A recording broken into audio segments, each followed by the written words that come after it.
মোবাইলে খাইছে জামানা, ফেসবুকে খাইছে জামানা। মোবাইলে খাইছে জামানা, ফেসবুকে খাইছে। অল্প বয়সের ছেলে মেয়ে প্রেমে জড়াইছে জামানা। মোবাইলে খাইছে জামানা, ফেসবুকে খাইছে। যুবক যুবতী একা কলেজে ধরা খাইছে জামানা। মোবাইলে খাইছে, মোবাইলে খাইছে জামানা, মেসেঞ্জারে খাইছে। বাবা সকাল বেলা বাবা বলে যাস রে কোথায়, বাবার কথা শোনার মতো সময় যে আর নাই। বৈকাল বেলা বাবা বলে যাস রে কোথায়, বাবার কথা শোনার মতো সময় যে আর নাই। রাস্তার পাশে বসে বসে ওরা রাস্তার পাশে বসে বসে ফ্রি ফায়ার খেলছে জামানা। মোবাইলে খাইছে জামানা, ফেসবুকে খাইছে জামানা। মোবাইলে খাইছে জামানা, মেসেঞ্জারে খাইছে।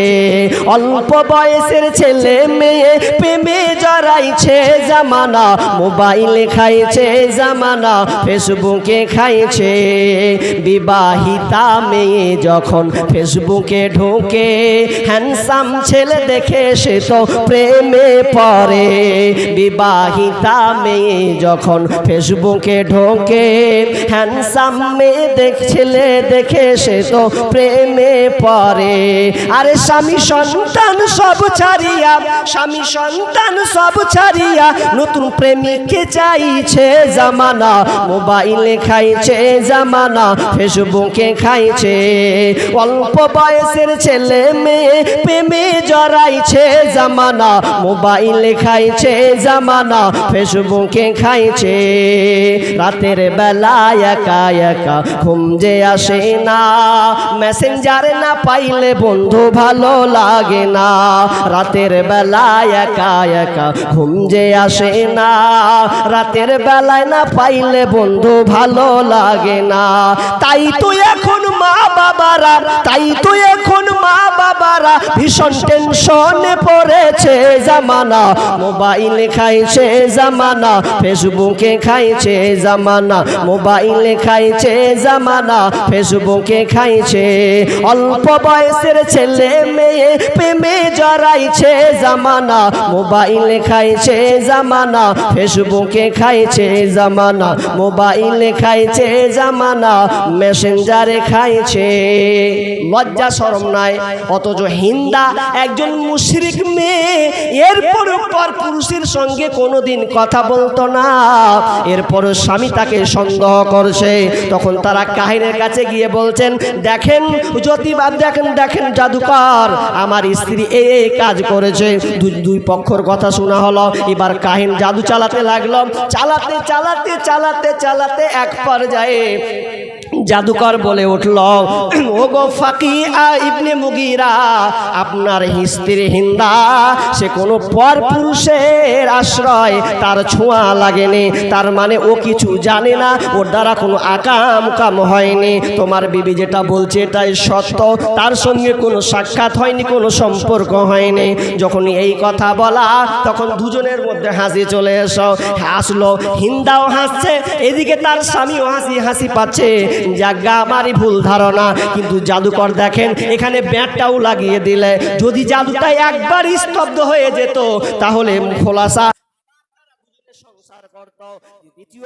জাদুকর আবার জাদু চালাতে লাগলো। এমন সময় হিন্দার হাত ধরে বলছে, হিন্দারে তোমার পেট থেকে একটা বীর যোদ্ধা জন্মগ্রহণ করবে। যেই বীরটা হবে সারা পৃথিবীর লোক তাকে চিনবে। এইরকম একটা যোদ্ধা তোমার পেটে জন্মগ্রহণ করবে। তখন তিনি যখন এই কথা বলা, তার ব্রেনটা গেল অন্যদিকে ঘুরে। এবার হিন্দা বলছে, আমার পেট থেকে একটা সন্তান আসবেন, যোদ্ধা হবে, রাজা হবে, খলিফা হবে। তাহলে তো আমি এবার কি করে? এবার সে কথা হাসতে হাসতে হঠাৎ করে সকলকে বলে দিল, স্বামী সহ সকলকে বলে দিল, শুনে নাও, আমি এই স্বামীর ভাত খাবো না। আমি আমার স্বামীকে তালাক, খোলা তালাক আমি দিয়ে দিলাম। এক কথায় আমি তার সংসার করব না। পেঁচ উল্টা হয়ে গেল। এতক্ষণ বলছিল স্বামী আমি ভুল করিনি, আমাকে দেখো, আমাকে ভুল বুঝিও না, আমার সংসারকে ভাঙিও না। ওই হিন্দা আবার পাল্টা বলছে তোর সংসার করবো না। কারণ জাদুকর বলে দিয়েছে একটা দামি কথা। এবার মা বাপ আবার বেকার হয়ে গেল। রে তোরাকে তো একজোর করার জন্য, জুটি লাগার জন্য তো এখানে আসা, তুই ফের উল্টা বলছিস সংসার করবো না, ব্যাপারটা কি? তখন হিন্দা বলছে, শোনো, আমি যার সঙ্গে থাকি আমি তার ব্যাপারে ভালো করে জানি। এর দ্বারাই এর মাধ্যমে আমার পেট থেকে এই ভালো সন্তান, অর্থাৎ ভালো সন্তান মহাবীরের জন্ম হবে না, এর দ্বারা দিয়ে হবে না। আমি একে ভালো করে চিনি। হিন্দা সংসার করলো না, না করে এবার চলে গেল বাড়ি। স্বামী স্ত্রী তালাক হয়ে গেল, আর দরকার নেই। কিছুদিন পর তার আবার বিয়ে হলো। কার সঙ্গে? তো আবু সুফিয়ানের সাথে বিয়ে হলো। আবু সুফিয়ানের সঙ্গে বিয়ে হলো। আর বিয়ে যখন হলো তো তাদের ঔরস থেকে, তাদের সম্পর্কে স্বামী স্ত্রীর মিলনের ফলে একজন সন্তান পৃথিবীতে এসেছিল, যার নাম হচ্ছে মুআবিয়া রাদিয়াল্লাহু তাআলা আনহু। তিনি ছিলেন একজন মহাবীর যোদ্ধা, একজন খলিফা। সেই মুআবিয়া জন্মগ্রহণ করেন। তো ধারণা, আমি আপনাকে বলতে চাইলাম, ধারণা কত খারাপ জিনিস। কারো ব্যাপারে আপনি ধারণা করতে পারেন না, যতক্ষণ আপনি ওর ব্যাপারে ডিটেলস না জানবেন ততক্ষণ পর্যন্ত আপনি ধারণা করবেন না। যে কোনো লেভেলের হোক, আপনি আগে ভালো করে জানুন লোকটা কে, কেমন, কি করছে, তার সামনের পদক্ষেপ কি আছে, এগুলো জানুন, তারপরে সমালোচনা করুন। কিন্তু আমরা ধারণা করে অনেক কথা আমরা বলে ফেলছি। নাম্বার 1, 2 নাম্বার, আল্লাহ তাআলা বলছেন ওয়ালা তাজাসসু, তোমরা তাজাসসুসি করিও না, অর্থাৎ কারো গোপন বিষয়কে অনুসন্ধান করো না, কারো গোপন বিষয়কে তোমরা গোয়েন্দাগিরি করবে না। এই গোয়েন্দাগিরি করা হচ্ছে মহাপাপ, কাবিরা গুনাহ। আল্লাহ তাআলা দ্বিতীয় আয়াতে বলছেন তোমরা কারো গোপন বিষয়কে অনুসন্ধান করবে না। অনুসন্ধান করা যাবে না, কারো কোনো ব্যক্তিগত বিষয়, গোপন বিষয়, কে কি করছে, এগুলো তালাশ করা যাবে না, উদ্ঘাটন করা যাবে না। এ ব্যাপারে বিশ্বনবী বলছেন কেউ যদি মান সাতারা মুসলিমান সাতারাল্লাহু ফিদ দুনিয়া ওয়াল আখিরা, মান সাতারাল্লাহু ফিদ দুনিয়া ওয়াল আখিরা। রাসূল সাল্লাল্লাহু আলাইহি ওয়াসাল্লাম বলছেন কেউ যদি কারো কোনো ভাইয়ের গোপন বিষয়কে গোপন করে দেয়, একটা লোক ভুল করেছে, ওই ভুলটাকেও জানলো এবং সে গোপন রেখে দিল, আল্লাহ বলছেন আমি তার গোপন দুনিয়া এবং আখিরাতে তার গোপনীয় বিষয়কে আমি আল্লাহ গোপন করে নিলাম। বুখারীর হাদিস। আল্লাহ তাআলা যখন বিচারের মাঠে বিচার করবেন, বিচার করার সময় পর্দা দিবেন, আর দিয়ে দেওয়ার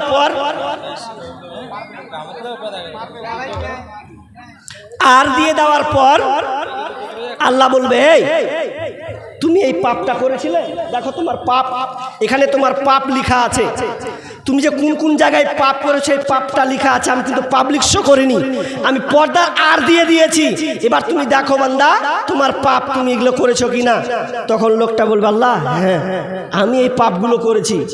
তো আল্লাহ বলবেন এই ভালো করে দেখ, এই পাপগুলো আমার ফেরেশতারা বেশি করে লিখে দেয়নি তো, তারা নিজে থেকে লিখে দেয়নি তো। তখন বলবে আল্লাহ না আল্লাহ এটা আমারই পাপ, এটা আমি নিজে করেছি, আমার খুব মনে পড়ছে। তখন আল্লাহ গোপন রেখে দিবেন। আল্লাহ বলেন যা আমি তোর পাপকে গোপন রেখে দিলাম, আমি আল্লাহ তোকে ক্ষমা করে দিলাম। কি বুঝলেন? কারো গোপন বিষয় আপনি বলতে যাবেন না, গোপন বিষয় আপনি তালাশ করবেন না।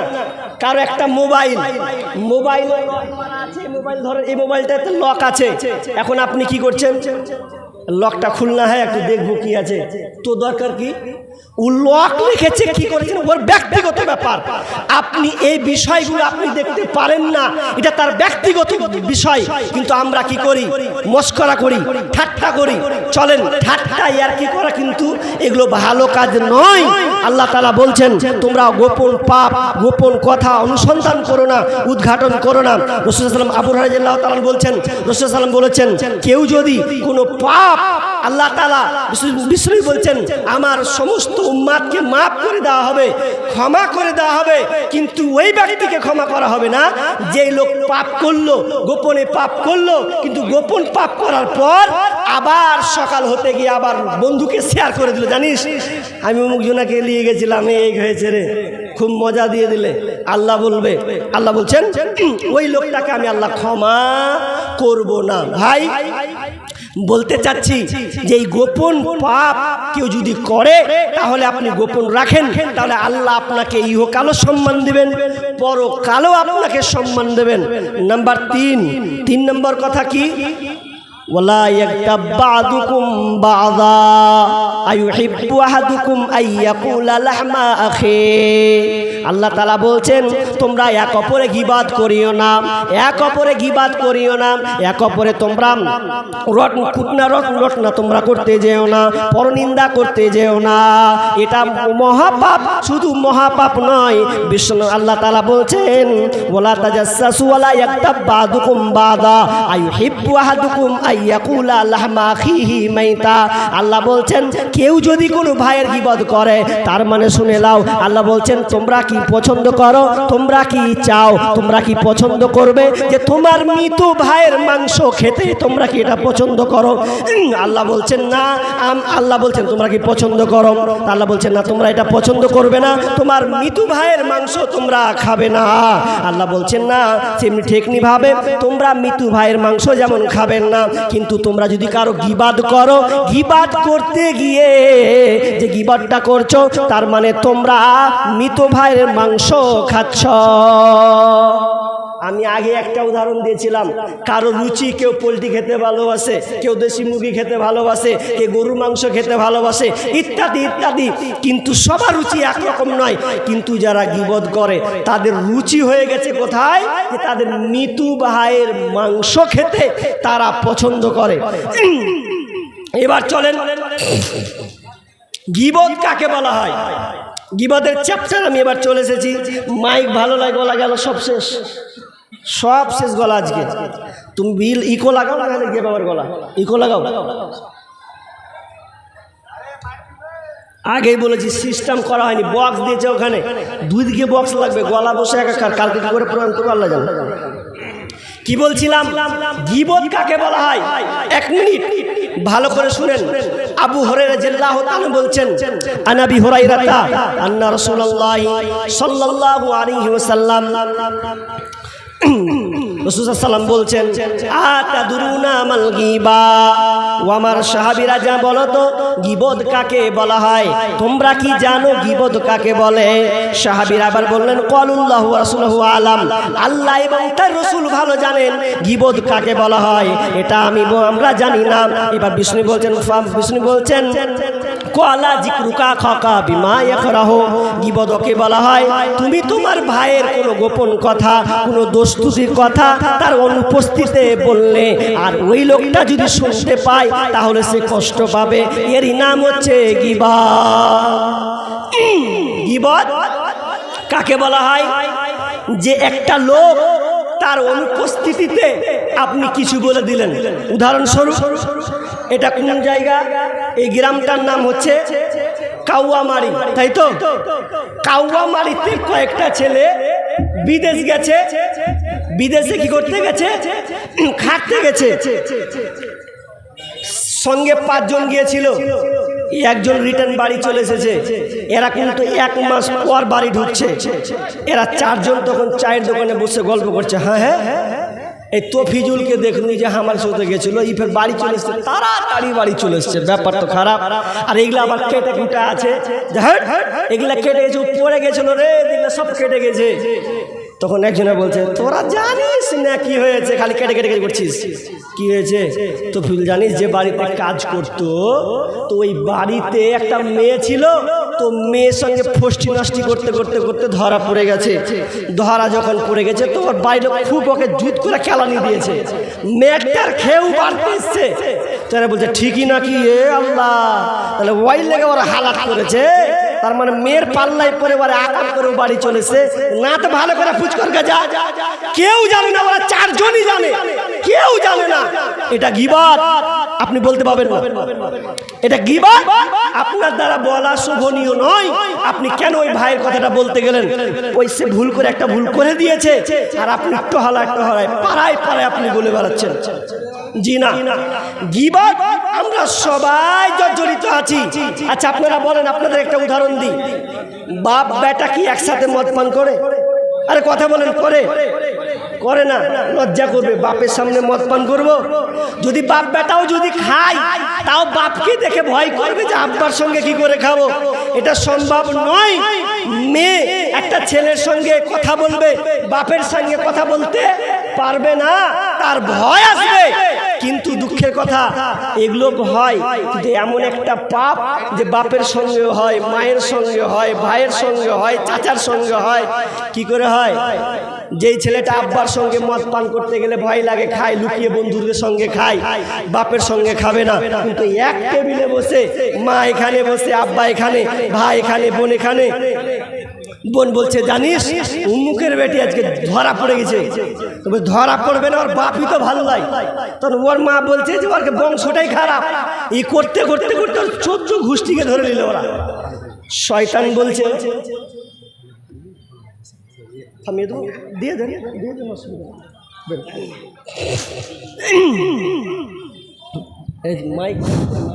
আসসালামু আলাইকুম ওয়া রাহমাতুল্লাহি ওয়া বারাকাতুহু।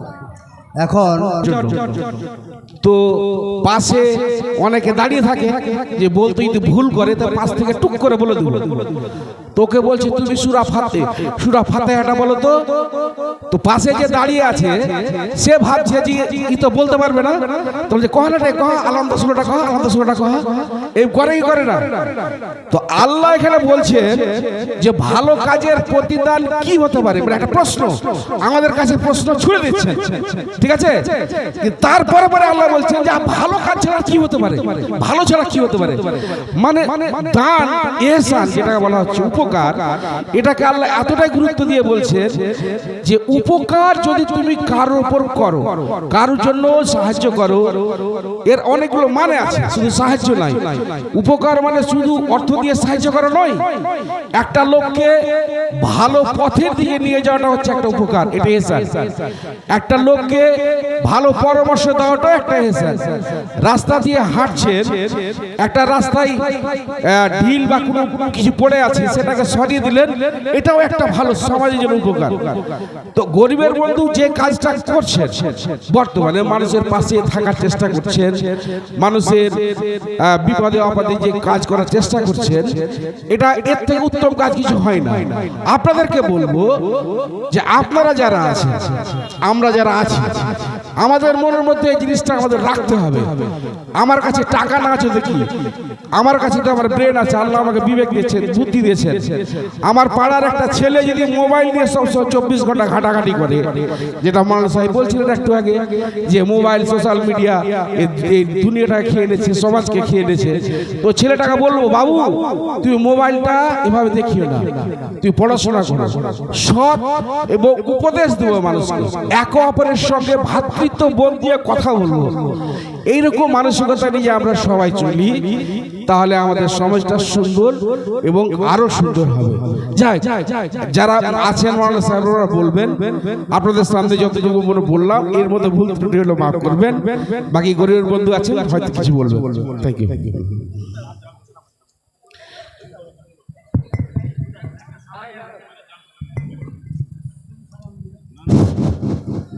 আসসালামু আলাইকুম। আমাদের সমাজসেবী মতিউর দা আমাদের হরিশ্চন্দ্রপুরের গর্ব এবং গরিবের বন্ধু, উনি আমাদের এখানে এসে আমরা গর্ববোধ করছি উনাকে পেয়ে। উনি 10 কুইন্টাল রড দান করলেন। আমি মুলি সাহেবকে বলবো উনার বাবা মায়ের জন্য দোয়া করে দিবেন ওর সামনে। উনি যে যে দানটা করেছে আমরা আমরা এই কমিটি গ্রামের লোক আপ্লুত এবং গর্বিত। কেন কি ফার্স্ট আমাদের এই মসজিদে এতটা দান মোদিদা ফার্স্ট আমাদের এখানে করেছে 5,000, 10,000, 15,000 এরকম করেছে। তো 10 কুইন্টাল রডের দাম আপনার হচ্ছে মিনিমাম 60-70 হাজার টাকা। তো এর থেকে আর কি চাই আমরা? এতে আমরা ধন্যবাদ মতিউদ্দাকে। উনি যেন আল্লাহ ওকে ভালোভাবে সুস্থ রাখে এবং গরিবের এভাবে সেবা করে যাক আর সমাজের কল্যাণ করে যাক, এটা আমরা চাই। আমরাও দোয়া করবো সকল। তাই বলে আমরা বক্তব্য শেষ করব।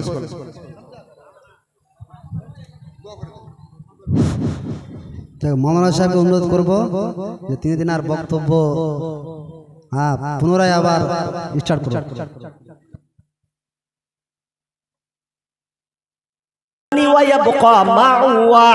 কিন্তু তার সঙ্গে দুইটা জিনিস ফিরে আসে, একটা জিনিস তার সঙ্গে থেকে যায়, আহলুহু মালুহু ওয়া আমালুহু। তিনটার মধ্যে ফায়ারজিউ আহলুহু ওয়া আমালুহু। মানুষকে যখন কবরস্থানে নিয়ে যায় তিনটা জিনিস যায়, ফায়ারজিউ আহলুহু ওয়া আমালুহু, তার সঙ্গে আহাল এবং পরিবার ব্যাক চলে আসে, ওয়া ইয়াবকা আমালুহু, তার আমলটা তার সঙ্গে থেকে যায়। কিচ্ছু থাকে না, সব তাকে ছেড়ে চলে যেতে হবে। দুঃখের কথা, একজন বাপ ছেলেদের জন্য কষ্ট করেছে, মেহনত করেছে, এমনকি ছেলেদেরকে ভালো পর্যায়ে উন্নত মানের ভালো জায়গায় পড়াশোনা করিয়েছে, ভালো ভালো জমি জায়গা নিয়েছে।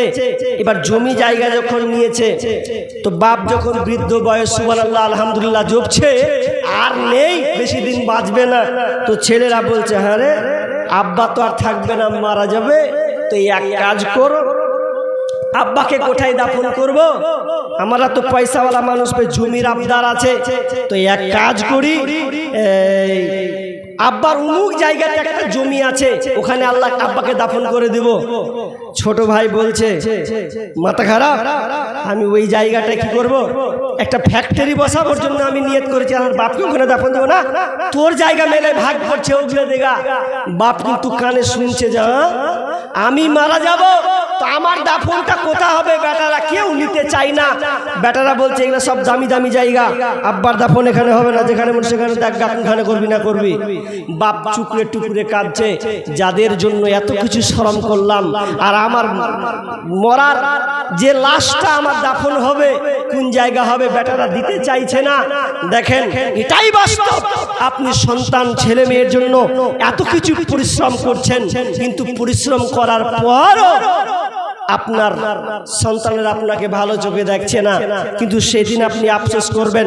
আপনার গাড়ি পড়ে থাকবে, বাড়ি পড়ে থাকবে, দালান কোঠা জমি জায়গা সব কিছু পড়ে থাকবে, আর আপনি আল্লাহকে কাঁদো কাঁদো ভাবে বলবেন, ফায়াকুলা ইয়া রাব্বি, ফায়াকুলা ইয়া রাব্বি লাউলা আখারতানি ইলা আজালিন করিব ফাসাদাকা ওয়া কুম মিনাস সালিহিন। এই আয়াতটা এত ভয়ঙ্কর একটি আয়াত। সূরা মুনাফিকুনের শেষ রুকুর দিকে আপনি চলে যাবেন।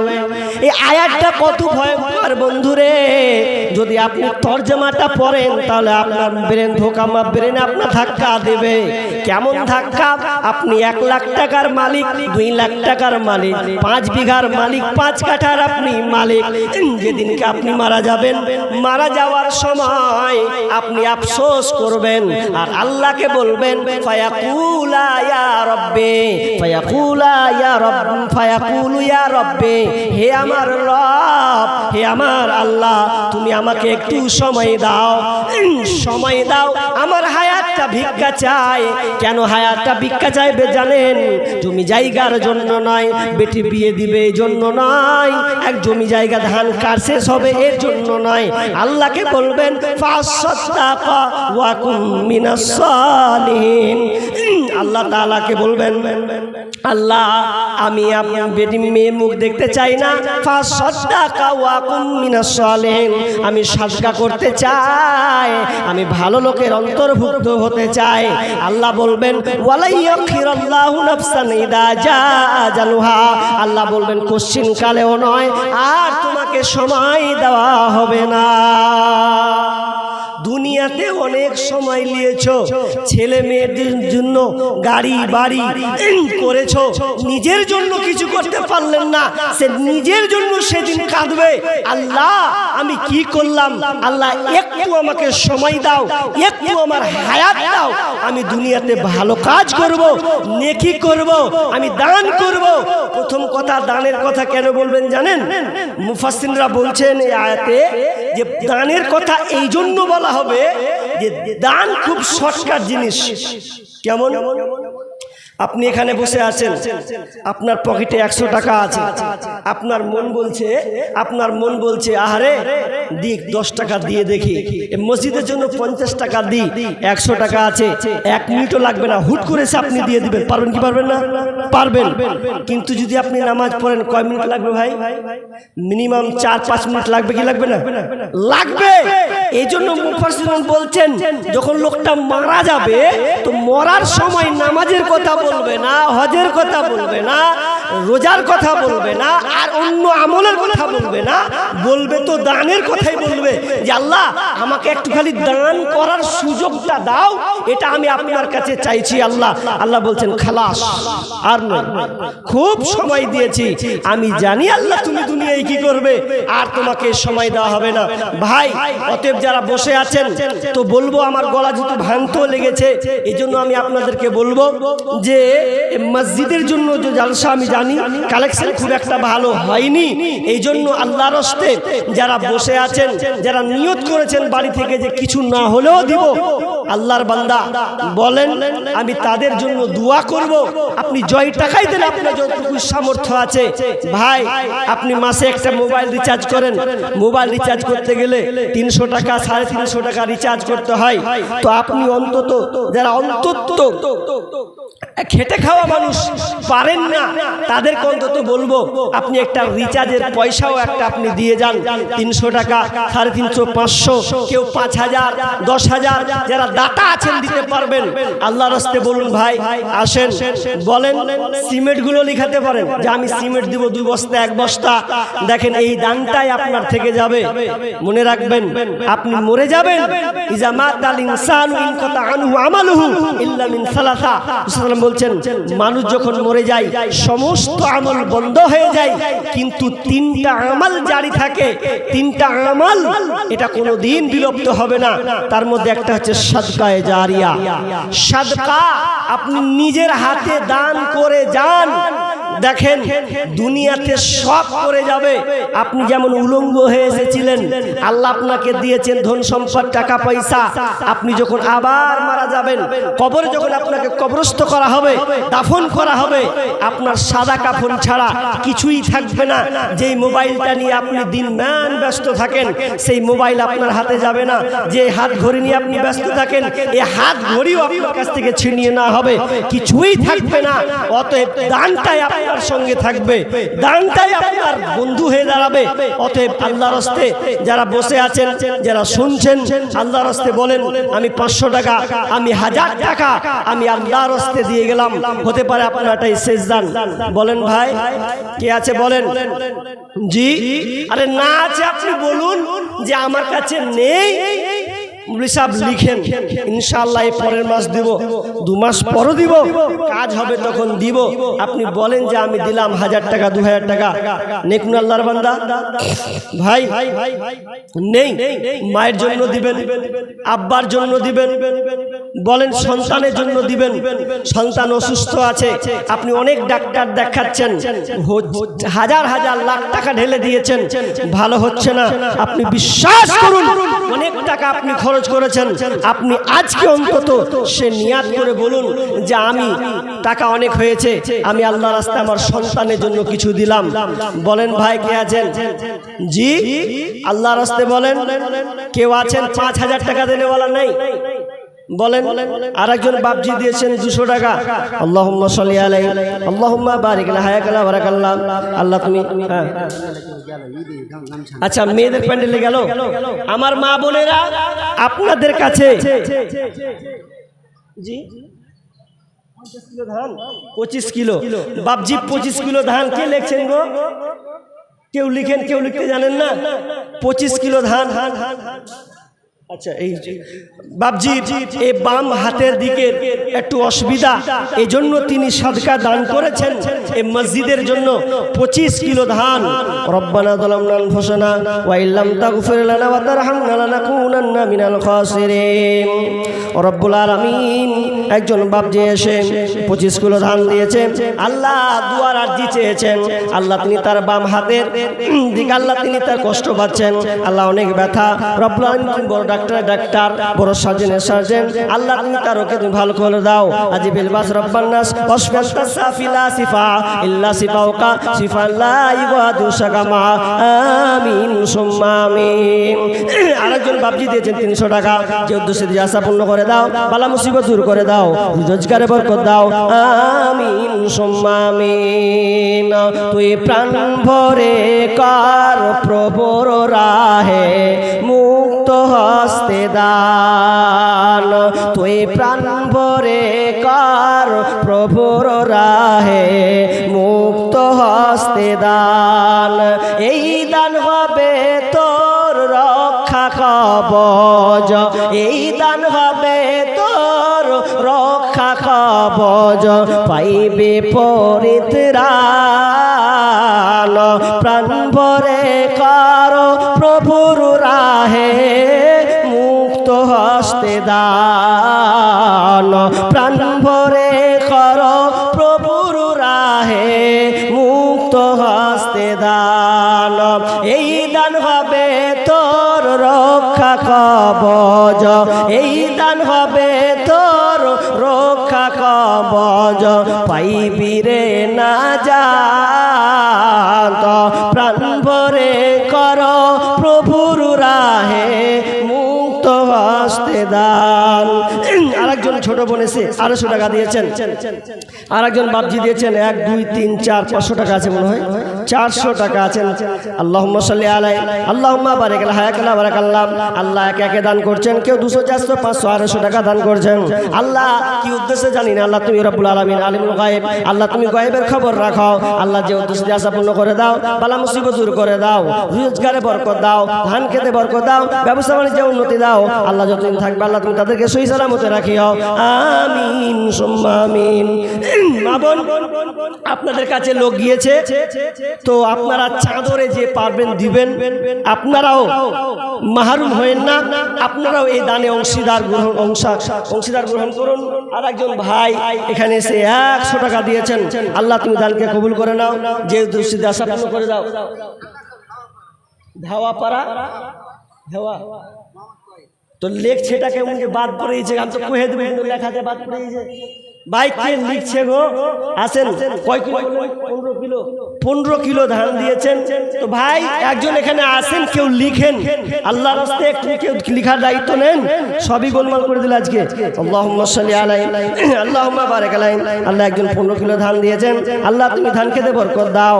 আল্লাহ আল্লাহ তার পরিবারকে সুখী শান্তি রাখিও, বালা মুসিবত দূর করে দিও, আমিন সুম্মা আমিন।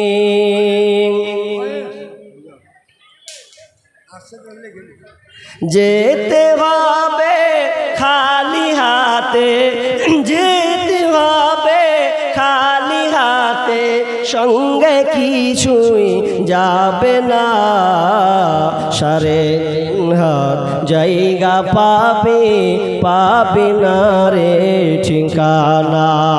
3.5 হাত জায়গা পাবে না রে ঠিকানা। ভাই আসেন, ভাই যারা বসে আছেন দেন, আমি চাপ করবো না আজকে, যে যা পারবেন, কেউ বাদ যাবেন না। 100 200 500 আল্লাহর রাস্তে দেন ভাই, আল্লাহর রাস্তে আসুন। মা বোন, আপনাদের কাছে প্যান্ডেল লোক পাঠানো হয়েছে, আপনারা ওই মসজিদের জন্য, মায়ের জন্য, বাবার জন্য, স্বামীর জন্য, সন্তানের জন্য আপনারা দিতে থাকুন। ইনশাআল্লাহ আমরা দোয়া দিতেই থাকবো। ভাই আগিয়ে আসুন, আল্লাহর রাস্তে জি আগিয়ে আসুন। দেখেন দান এমন একটা জিনিস, দান করলে বিষ্ণু বলছেন কেউ যদি দান করে আল্লাহ তাআলা তার কবরের আযাবকে ক্ষমা করে দেন। দানের অনেক পাওয়ার আছে। আল্লাহ রেগে আছেন, এখন রেগে আছেন আল্লাহ আপনার কাছে রেগে আছেন। আপনি আল্লাহর রাগকে ঠান্ডা করবেন, দান করুন, আল্লাহর রাগ ঠান্ডা হয়ে যাবে।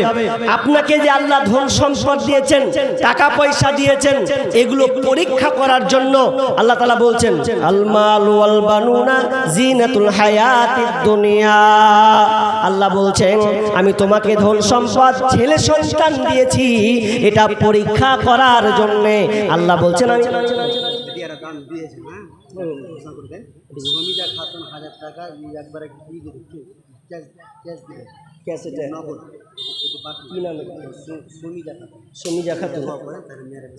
আচ্ছা ঠিক ঠিক ঠিক।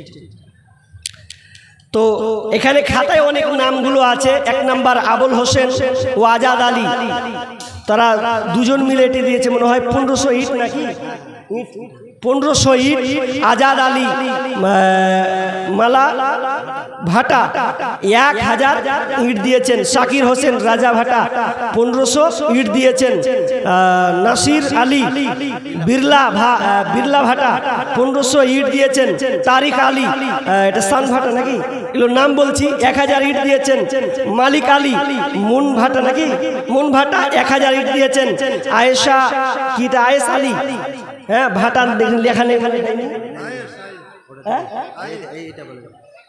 আজিজুর রহমান, এটা আপনার নাম দিয়েছে। এই 1 কুইন্টাল ধান দিয়েছেন। হাজি মুস্তফা 50 কেজি ধান দিয়েছেন। শহীদুল ইসলাম 2 ব্যাগ সিমেন্ট দোকানদার, ও 5 ব্যাগ সিমেন্ট, যাক ভুল হয়েছে, 5 ব্যাগ সিমেন্ট দিয়েছেন। আল্লাহুম্মা সাল্লি আলা বারিক আলাই। নাজিমুল হাই তিনি দিয়েছেন 2 bag cement. Anisur Rahman 50 KG ধান দিয়েছেন। হায়াতের আব্বা দিয়েছেন। তাহলে বাক্কার আলী 25 কিলো ধান, এগুলো তো দোয়া হয়েছে, 15 কিলো ধান দিয়েছেন। আর মেয়ে মহল থেকে সমিজা খাতুন 1000 টাকা, আমার কোন বোন 1000 টাকা এই মসজিদের জন্য দিয়েছেন। রব্বানা আতিনা ফিদ দুনিয়া হাসানাহ ওয়া ফিল আখিরাতি হাসানাহ ওয়া কিনা আযাবান্নার।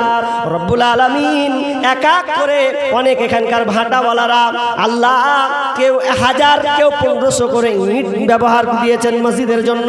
রব্বুল আলামিন তাদের দানকে আল্লাহ তুমি সাদরে গ্রহণ করে নাও। আল্লাহ অনেকে গম দিয়ে ধান দিয়েছেন, অনেকে সিমেন্ট দিয়েছেন। আল্লাহ তুমি দানকে আল্লাহ তুমি কবুল করে নাও। মা বোন থেকে একজন বোন সমিজা খাতুন দিয়েছেন, আল্লাহ 1000 টাকা নগদ দিয়েছেন। আল্লাহ মহিলা মহল থেকে ওই আল্লাহ বোন আল্লাহ তোমার মসজিদকে আবাদ করার জন্য দিয়েছেন। রব্বুল আলামিন আল্লাহ ওই বোনের দানকে আল্লাহ তুমি কবুল করে নাও। যে উদ্দেশ্যে আশা পূর্ণ করে দাও, বালা মুসিবত দূর করে দাও, রোজগারে বরকত দাও। আমিন সুম্মা আমিন।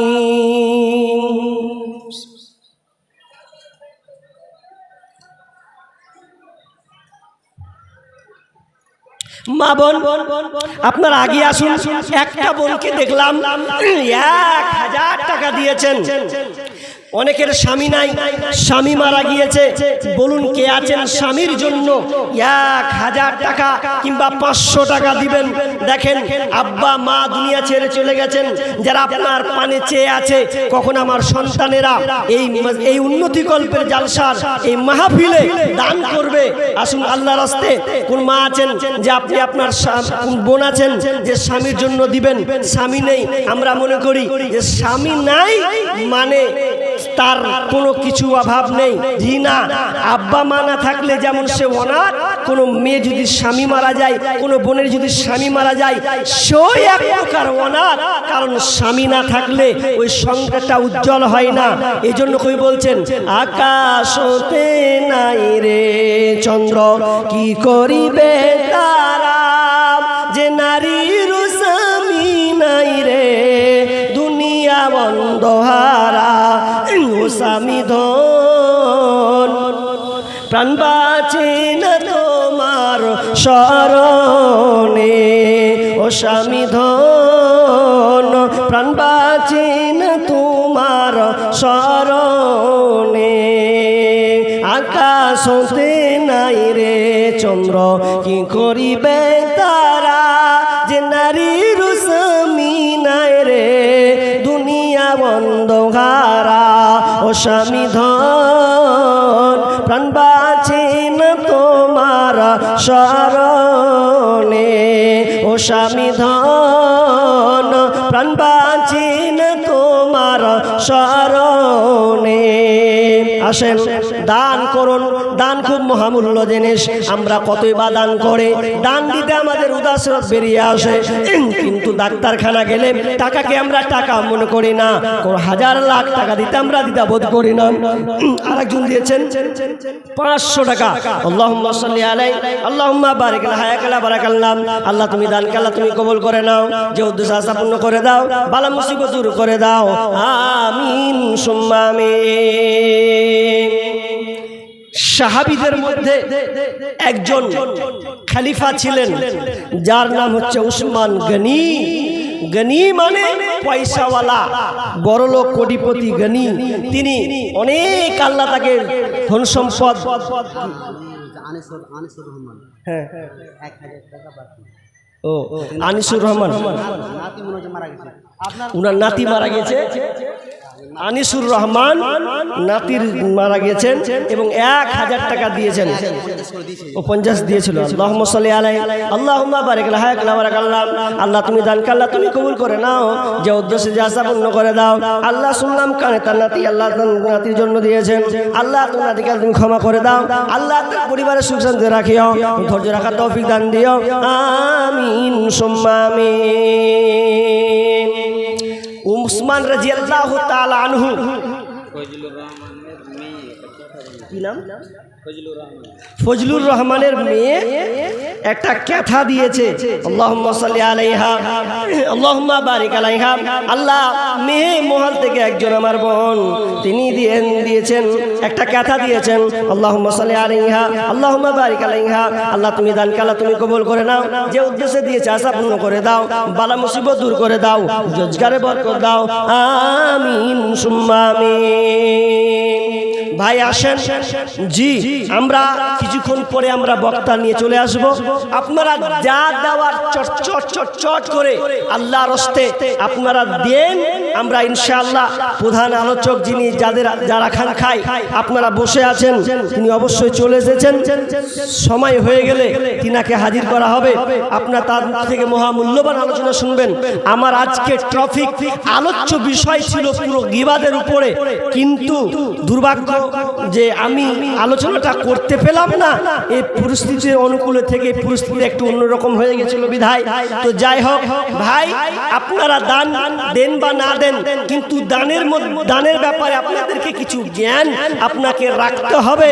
দেখেন উসমান রাদিয়াল্লাহু তাআলা আনহু যখন সেই সময় আবু বকর খলিফা ছিলেন, সেই সময় দুর্ভিক্ষ এমন ভাবে আসলো, দুর্ভিক্ষ এমন ভাবে নামলো যে মানুষ আর খেতে পাচ্ছে না, খাবারের অনটন, খাবারের অভাব, কোথায় কি খাবে, এমন সময় কোনো খাবার নাই।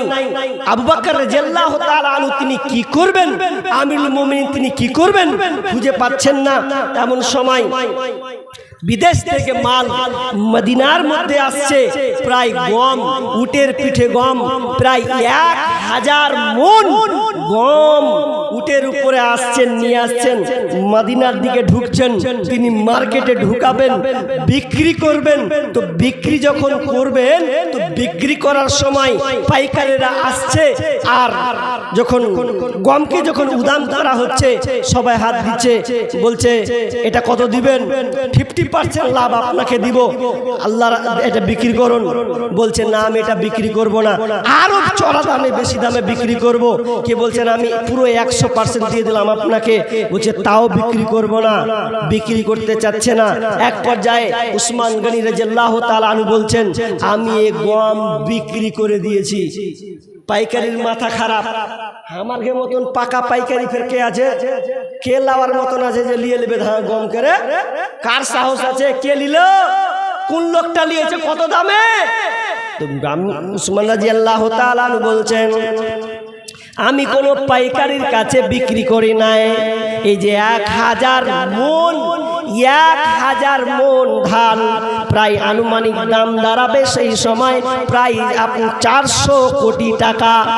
এত কোটি টাকার গম তিনি বিক্রি আর করছেন না। কেন বিক্রি করছেন না? দুর্ভিক্ষর সময় হয়েছে। এবার তখন তারা বলছে, শুনো পাইকাররা তোমরা শুনে নাও, আমি এই গমকে বিক্রি করলাম না, আমি আল্লাহর রাস্তায় আমি আল্লাহর কাছে বিক্রি করে দিলাম। আমি অসহায় গরিবদের জন্য আমি সব কিছু উন্মুক্ত করে দিলাম, সব আমি আল্লাহর রাস্তায় দিয়ে দিলাম। আল্লাহ রাস্তায় সব আমি দান করে দিলাম। এতগুলো গম আল্লাহ রাস্তায় দান করে দিলেন। তাহলে দেখেন কেন? তার উপরে আল্লাহর প্রতি ঈমান, আল্লাহর প্রতি ভরসা এমন, আল্লাহর উপরে তাওয়াক্কুল তাদের এমন যে তারা দান করতে উদাসীন ছিলেন। একদিন ইহুদি একটা কুহাকে ক্রয় করলেন। কুহা এমন সময় যে পানি কিনে খেতে হতো। এখন যেমন আপনারা পানি কিনে খাচ্ছেন, সেই সময় পানি কিনে খেতে হতো। এবার পানি যখন খেতে সবাই তো আর পানি কিনতে পারে না। তো একদিন উসমান বলছে, আল্লাহ রাসূল বলছেন, কেউ কে আছে এই কুয়াটাকে ক্রয় করে নিবে, ক্রয় করে নিয়ে গরিবদের জন্য ফ্রিতে পানি দিবে, ফ্রিতে পানি দিবে এমন কেউ আছে? তো একজন ইহুদির সঙ্গে বলছেন, ভাই আপনার ব্যবসা তো করছেন একা, তো পার্টনারশিপ হন, দুজনাতে কুয়ার পানি বেচবো, বেশি ভালো হবে, লাভ লস যাহা হবে দুজনাতি হবে। তো দুজনে উসমান গনি তিনি ওই ইহুদির সঙ্গে পার্টনারশিপ করলেন। ঠিক আছে, কুয়া আমরা দুজনে বেচবো, যারা মুসলিম যারা কাস্টমার সেগুলোকে পাবো, সবগুলোই পাবো, ব্যবসা ভালো চলবে। এ করতে করতে ব্যবসা ভালোই চলছে। ভালোই চলতে চলতে একদিন বলছে যে এক কাজ করো না, পালি সিস্টেম করো, অসুবিধা হচ্ছে তো কুয়াটা পালি সিস্টেম করো, তুমি 3 দিন আমি 3 দিন, বা আমি একদিন তুমি একদিন পর পর পর পর পর পর বুঝে, ঠিক আছে তাই হলো। এবার ইহুদি যখন পানি বিক্রি করছে, পয়সা দিয়ে বেচছে, তারপর যখন উসমান রাদিয়াল্লাহু তাআলা পালি পড়ছেন, তখন উসমান দ্বিতীয় দিন যখন তার পালি পড়লো, তো পালি পড়ার পর তিনি যেদিনকে পানি বিক্রি করতে লাগলেন, এমন সময় এলান করে দিলেন, ও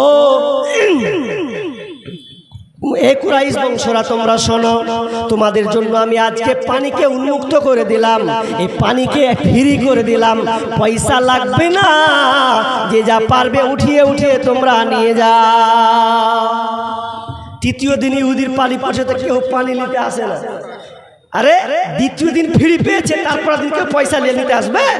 মাথায় খারাপ কাজ করে না, এভাবে হতেই যায়।